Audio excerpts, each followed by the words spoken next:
Oh, hey everyone, it's me, Jason, and I am not a financial expert, contrary to popular belief, but I do know irony.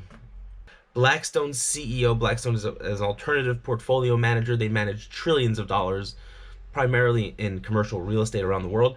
Blackstone's CEO, Steven Shwartzman, sees peril in quote unquote not bright criminals getting their hands on AI. Okay. And so what happens is this is a ridiculous article by Fortune magazine, but I did find something very interesting, which is relevant to all of you out there, all the billions of people watching, is that it's pretty much proof in this article that we're not going to be replaced so quickly by AI, artificial intelligence, and by chatbots and automation in the workplace because they need us. Unfortunately, they need us to go into an office and do 8 or 9 hours of something in order to justify their ginormous investments in commercial real estate. So, yay! But also, oh, okay, let's take a look at this article because it's inadvertently hilarious. AI could also impact national security, the Blackstone CEO told a standing room audience. Standing room. It's important that they said standing room because it was, if it was just people sitting, it wouldn't have the same gravitas as a standing room audience listening to Stephen talk about um, the impact of national security. And so, okay, I mean, it makes sense. I agree. I think could be impact on national security.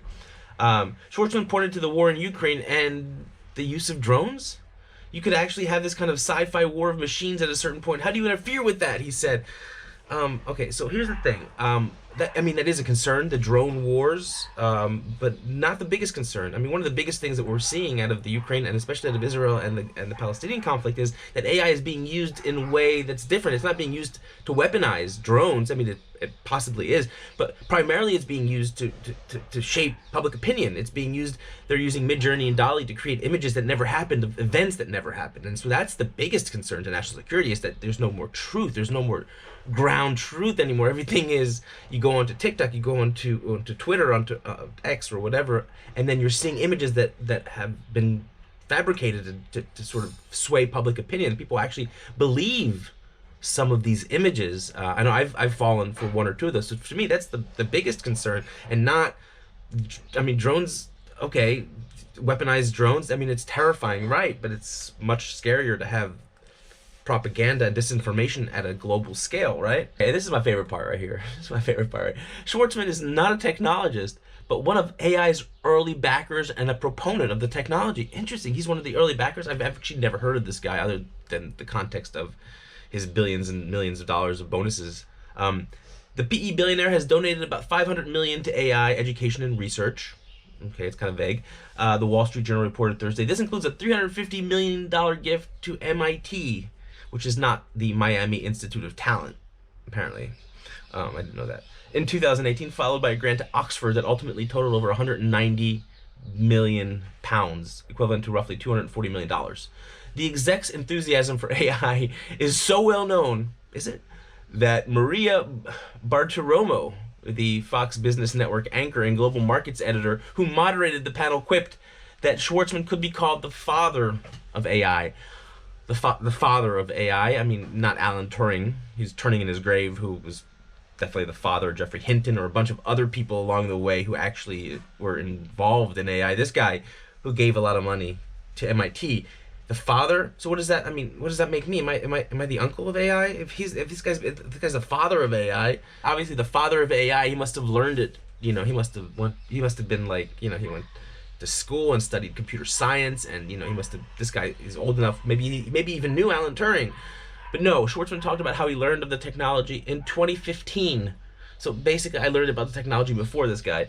He met Jack Ma, the Alibaba co-founder, who quote gave him a roadmap of a technology that was called artificial intelligence. Schwartzman said, "I had never heard those two words used, and I started learning about it." So you've never seen the movie Artificial Intelligence by Steven Spielberg?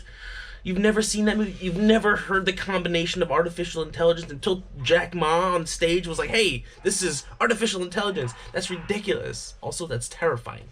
And then he goes on to say, there were many different attitudes towards this. Musk, Tesla's CEO, is very cautious. When was Musk ever cautious about anything? So he says, how could you have such different views on the same technology? So he did his own research, and now he's an expert. All right. All right, all right. So Schwartzman emphasized that AI will likely have a profound impact on society and humanity, especially healthcare. Great, I agree. For instance, the production of drugs could triple. Really? Well, not like let's help people by improving their mental health using conversation, maybe therapy, maybe improve those methods. No, let's just drug them up, manufacture more drugs, and use AI to recognize how we can pump people with more drugs. Schwartzman later spoke about real estate, and this is the crux of the article. And if you haven't seen anything else, you just skip to this part. This is probably the most important thing. Blackstone is the largest owner of commercial real estate in the world and the number one builder of data centers for AI globally. Oh, many businesses have called for their employees to return to the office. The average office building is 20% vacant, Schwartzman said. I don't know why people don't want to go back to work. I mean, I love going to work. I'm a little bit of a deviant, he said. Yeah, I mean, we'd all love to go to work if we could take our own private helicopter, land on the helipad, and, just talk a bunch of garbage about AI all day. So, Mr. Schwartzman, I hope that you do not have any say in what happens with AI on any level at any point in the future. Cool. All right, that's been me, Jason. And if you don't see me anymore, it's probably because Blackrock, Blackstone, Black Boulder, I don't know, whatever, are a very powerful organization. And today it seems like they can do whatever they want. So, cool. Have a great day, everyone.